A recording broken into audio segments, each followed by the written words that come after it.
What's up, guys? It's Brandon with Extreme Daily Drivers, where we are always balling on a budget and wrenching in our garage. Today's episode, I'm going to give you an update to what's been going on with this Prelude behind me for the last month or so, the changes I've made, some things that I've updated, and what's coming up in the future. So before we jump into what's going on with the Prelude, I want to give some props to Christian over here that you see on my TV. I got the volume down, but there he is. Every single Monday at 8 o'clock, he does a recap, 8 o'clock Pacific time. He does a recap of what's been going on kind of in the YouTube universe with Honda creators. It's a fantastic way to see what other guys are building and kind of go check out their channels as well as follow them on Instagram. So if you're not subscribed to Honda Vlogs, definitely do it now. The reason why I want to give this guy such a shout out, because not only is he a cool guy, but he featured Extreme Daily Drivers on one of his updates. So here, check it out. Old Souls. I know he's got some more videos planned coming out in the future, and like I said, man, just keep working on your car. It looks great. You're gonna have a lot of fun. All right, last but not least, we got Extreme Daily Drivers.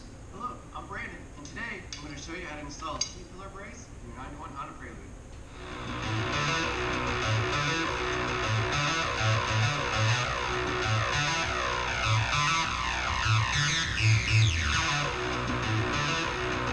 Dude, how awesome was that? I had absolutely no idea that he was going to do that. I subscribed to his channel. I started talking to him on Instagram recently.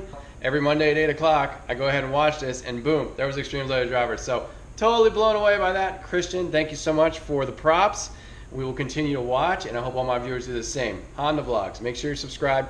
Buy yourself a t-shirt. I know I'm going to get a t-shirt here shortly. Support the guy. Support all the creators that are on his show. Everybody's doing the same thing that you guys are doing. They're building Hondas in their garage. And most of them are building Hondas way better than this thing. So absolutely, definitely check them out. So as you guys know, I've had this thing running for about a month now, and for the most part, really haven't had too many issues with it. There have been some things here and there, but it really hasn't been too bad. The first thing that I addressed once I started to drive this thing on the daily were my brakes. If you remember back from my video that I did about a month ago when I first started to drive it, the brakes were terrible, and it didn't really make too much sense because brand new rotors, brand new pads, brand new brake lines, some basically new calipers all the way around, and serviced everything, replaced everything I could replace. So the fact that the brakes sucked was really weird. But what I found out my issue was my master cylinder. So if you come over here, oh, I got this sweet password JDM little mitten on here. But anyway, there's my new master cylinder. I know it's really not all that entertaining or cool to look at that it's a master cylinder, but I'll tell you this. I took the car in for an alignment, and I asked the guys, hey, can you take a look at my brakes? Because, you know, I'm the only one working on this car. Who knows? They took a look at the brakes. They said they were fine, but the pedal was mush, right? You hit the pedal, it almost went all the way to the floor. And right away, the guys were like, dude, you got a bad master cylinder. It's not leaking externally. It must be leaking internally. So I just, you know, at that point, I'd been working on the car for you know, weeks, like daily. And I was like, listen, how much is it for you guys to put a new master cylinder in there? And they're like, well, you know, the part costs like $80, and, you know, with labor, it's like $420. So $420 they wanted to charge me to put a master cylinder in. If you've never changed your master cylinder before, it's 2 bolts. 2 bolts. 2 bolts that hold the master cylinder onto the brake booster. That's it. You have to bench bleed the thing, which is super easy to do. You stick it in a vise, you pump it with your thumb until the fluid starts coming out of the 2 holes. It's 2 bolts and 2 brake lines. They want to charge me $420. So what I did was I went on rockauto.com, I ordered myself a master cylinder, and the rest is history. I had the thing installed about an hour. Never actually done that before. Never replaced the master cylinder before. But with the manual, with some YouTube videos, I had the thing installed in an hour, and the brakes are much better. They're still not great, but I have a feeling it has more to do with the stupid ABS that's on this car than it has to do with the parts that I actually installed. So once I got the brakes situated, I really started to take this thing out on longer trips. My first trip was to the Ibach Orlando car show that is about, round trip, it's about 220 miles from here. I took it to the Ibach event, no issues whatsoever. Amazing event. Oh my God, I should have filmed it, but I didn't. I met a bunch of cool people there. Drove it home, no issues at all, other than it was really hot because it doesn't have air conditioning. Then the following week, I went to Tuner Evolution in Daytona, Florida, which I did a video on. If you haven't watched it already, go check it out because there are some amazing builds there. Drove the Tuner Evo. I spent basically the whole day driving that car, or driving this car, and no issues, no problems. Everything was cool. Everything was cool. The following day, I did something totally awesome. So after I got back from Tuner Evo, I took the car down to Daytona with a buddy of mine who has a BMW. You've seen him. We did a video together like almost a year ago now. He and I drove down to Daytona, Florida. We did this thing called Drive Florida, which was absolutely amazing. What it is a car rally. We drive from Daytona, which is the east coast of Florida, to the west coast of Florida. We stopped where it ended in a place called Crystal River. But the idea is not to get from point A to point B as fast as you can, or the quickest route. The idea is that you're going to be driving on the roads that are fun to drive and also have really light traffic. So it was $10. Can you believe only $10? It was $10 to actually do the rally. Any car can go. So I showed up there with him, and we met a bunch of Prelude guys out there, and from the Florida Prelude group, and we all basically drove together this amazing route. So no one knows. We all know where it starts, and we all know where it finishes. But no one knows the roads you're going to take, not until you get there. So when you get there, this is what they give you. They give you the directions on how to get from Daytona to Crystal River in the way that you're supposed to go. Look at this, 2 pages. And this is all you get. There's no map, there's no picture, it's all words. And if you look at some of these roads, I mean, State Road 314A, I mean, it was very hard to follow. Trust me, it was really hard to follow. So this rally, it started at 1 or 2 o'clock, I can't remember. But 1 or 2 o'clock in Daytona, we didn't get till Crystal River until like 7. And there were 200 cars, tons of Mini Coopers, tons of Miatas, GTRs, Corvettes, Mustangs, all that crap. Lots of Honda Civics, lots of cool stuff. So anyway, all of us blazing down the road trying to follow this map. We got lost a couple times because after a while you're not looking at the map, you're just following people, and if they make a mistake, then you want to make a mistake. So, but anyway, it was like the most amazing day of all time driving. It was so much fun. It's exactly what this car is meant for. You can drive it all day long, basically like burn 0 gas. I mean, I did the whole thing with half of a tank of gas. Beat the hell out of it at every stoplight, every stop sign you come to. You're wailing away from it, and it's just totally comfortable. No back pain, no issues or anything like that in the car. I wound up being in the car that day. I was in the car 11 hours because I drove from here to Daytona, then from Daytona to Crystal River, and then Crystal River back home. So it was 11 hours in the car, and I had no issues until nighttime.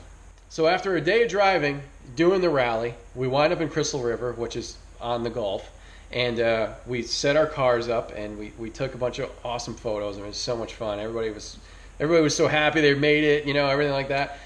So we took some fantastic photos, and after we're taking the photos, it's starting to get dusk, right? So everyone's like, we get our cars lined up, and everyone's like, hey, let's do a picture with our lights on. And okay, let's do a picture with our lights on. So I get inside the car, and I go to turn my lights on, and this is what happened. So of course, I'm like, oh my God, what the heck is happening to my car?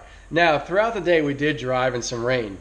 But if you remember from my previous video, when I took it out for a test drive, my battery light was coming on in high revs. It's very sporadic, come on intermittently. I just assumed that, you know, there was something that I hooked up wrong, or maybe it'll go away, maybe the battery needs to charge more by the alternator, something like that. Well, it didn't go away, and actually the battery light stays on steady every time you get in the car now. The minute you turn the key, that battery light comes on and it stays on. And it was on the whole day during the rally. So what I decided to do was test the battery in the alternator. So as soon as I got home from the rally, I was able to drive home. You know, these pop-up headlights, you can mechanically raise it up. So it really wasn't that big of a deal. I got home no problem. When I got home, I tested the battery and I tested the alternator. And both passed fine. I mean, they're doing what they're supposed to. The battery was right where it was supposed to be, 12.6 volts or something like that, when the car's off. And then when you turn the car on, the battery goes to 14.4, whatever it's supposed to be. And everything's fine. I mean, the alternator is charging the battery. And when I tested the alternator, everything's fine there. So what I decided to do was improve the ground to the battery, because the old ground, let me show you. Dude, I'll tell you what, there's so much crap in this garage right now, I can't wait for it to be organized. But anyway, you know, after freaking 15 minutes, I found the stupid ground. So this is the old ground. So this terminal here, I wound up changing out when I put a new battery on. but then this was the part that was going into the transmission. So, you know, it's really not all that pretty. So what I did was I went on Amazon and I ordered, what is it called? The big 3 upgrade kit. You ever hear of that? If you're into like car stereos and stuff like that, you've heard of it before. What it is, it's a series of really thick gauge wires, 4-gauge wires, that improve the ground and I guess the positive circulation of power in your engine. I don't know. Look it up. But anyway, I ordered the kit because I knew that the wires were going to be heavier gauge. I knew they'd come with nicer terminals. So check out what I did. So here's my battery. And I went ahead and changed out the negative terminal. And then here is the new ground wire. Goes down to the bottom of the transmission. I also put a new ground wire to the chassis. So I was hoping that that was gonna, you know, change things. It didn't change anything. It looks nicer, but it didn't improve anything. My battery light still comes on, and I still got a wonky headlight. So it's possible that my wonky headlight thing is totally not related to the battery.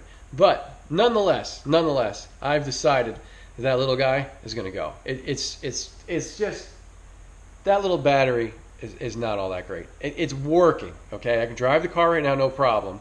Well, except for my headlights. But it's just you can't live with that battery every day, man. You just can't. It's got tons of cold cranking power. You can start up a freaking Ford F-150 probably, but it doesn't have much of a reserve. And don't ask me what the reserve does. I'm assuming it powers the headlights and all this other crap. But I just decided it needs to go. It needs to go. So the next project is that battery is coming out, like in a couple days. Battery's coming out, and this guy, my camera prop, this guy right here is going in the trunk. So that is going to be the new video. Check out this cable. Look, I got 0 gauge. I got 0 gauge power cable that's going to be going through the engine bay into the interior, making its way to the trunk where the battery will be installed. So that's what's coming up. So stay tuned for that. Before I get carried away with all the other stuff that I've done to the car, I want to come back to the rally. The best $10 I ever spent in my life. I would have spent $100 to do that. That's how much fun it was. That's how cool of a time it was. So it's called Drive Florida. If you are anywhere near Florida, if you live in Tennessee, if you live in South Carolina, if you live in North Carolina, if you live in Maine, you need to come down and do one of these rallies. They are that much fun. That's how awesome it is. Drive Florida Coast to Coast Rally was the name of it. They do one every year. This was the 2nd annual. It was the first one I ever did. But we talked to the guy who puts it all together, and he says he's going to try to do one every season. So 4 times a year, $10. Oh my God, I can't wait for the next one. We actually, the guys in the Florida Prelude group, we're talking about doing our own, basically cutting the rally in half, starting in the center of the state and making our way to the West Coast. So who knows, maybe we'll do that someday. But anyway, if you have a chance to do a rally like this, you have to do it. It doesn't matter what kind of car you have. It's so much fun. It's not a race either. I mean, people drive like animals, but it's not a race. And the guy who was first was driving a Toyota Prius. So that shows you how it doesn't matter what kind of car you have. So like a lot of you guys, I am always surfing the web trying to find cool parts for this car. And as you know, it's like impossible to find stuff for this car. I was browsing around on YouTube and came across some pretty cool strut bars. Front and rear Cusco, I think that's how you say it, strut bars for this car. This guy was selling them out of Colorado. So I waited a week. He was selling for a pretty good deal, but I waited a week and hit him up, see if I could get a little bit of a better deal. And I went ahead and sent him off a thing, said, hey man, really like the bars. Totally want to buy them. Very serious about purchasing them. Will you take this price? He came right back and said, well, what kind of suspension are you running? It's kind of weird. So I was like, well, I got K-Sports. And he said, oh, well, you know, if you have K-Sports, you can't put the little turning key or tuning key down into the strut to adjust the firmness of the struts in the front. So I told him, I said, you know, basically that's a set it and forget it setting for me. It's not something I mess with all the time. I got it set on stiff. I don't plan on ever messing with it. So, I'm still interested in purchasing them. And I said, I Gen Prelude that I've been modifying pretty heavily. It's on YouTube. Check it out. Extreme Daily Drivers, blah, blah, blah. And sure enough, this guy, his name is Trey. This guy's like, holy crap, I've seen your videos before, man. Awesome car. So he and I started to talk. He's actually from Florida and moved to Colorado. And anyway, it was pretty cool. So he accepted my deal. He said that he was happy that they were going to a good home. And sure enough, they came here. So here they are. All right, so here's the front brace, as you can see. I think he said it was brand new when he shipped it to me. Basically, he never used it because, as you can see, you can't really access the top of the strut mount because this little bar support is in the way. So for me, like I said, I don't really care. I got these things set on stiff, and it's not really a big deal to me. Here's the rear. He was running this on his Prelude. And as you can see, or kind of see, there are adjustment bolts on either end of this to, again, kind of adjust it, the stiffness. Fits really well. I did cut away the carpet surrounds. I mean, it's not like the cleanest job in the world, but this isn't a show car, and no one's going to be in my trunk. If they are in my trunk, they're probably dead. So check out the stuff I got from Downstar. These are shock tower nuts with some beauty washers. And these are upper control arm nuts with some beauty washers. After I got installing this side of the bar and the upper control arm bolts, I said, you know what, this looks pretty damn good. I mean, that's pretty sweet. But when I came over to this side, it was a totally different story. So what I had going on over here was I had my igniter mounted here with the jumper going, all this crap. You couldn't even see the upper control arm bolts. So I said, I got to do something about this. So I went ahead, I made a little aluminum bracket down there. I relocated this guy down there, nice and happy, nice and sturdy. Rerouted the cable. So this is now nice and clean. And also, years ago, this guy here, don't ask me what it does, it usually sits here. And I just moved it over here. There's already an existing hole because I removed power steering lines or air conditioning lines, whatever was here. When I removed them, it left a bolt, so I reinstalled that guy there. So now this is nice and clean, looks nice. So as you guys know, I am not a mechanic or even close to one, right? And half the stuff I do in this car is kind of I wouldn't say it's questionable, but there's some things that maybe I do that really isn't the proper way to do it, or whatever you want to say. But there is one thing I actually do know, and that is detailing. I'm actually really into detailing. I have been for years and years and years.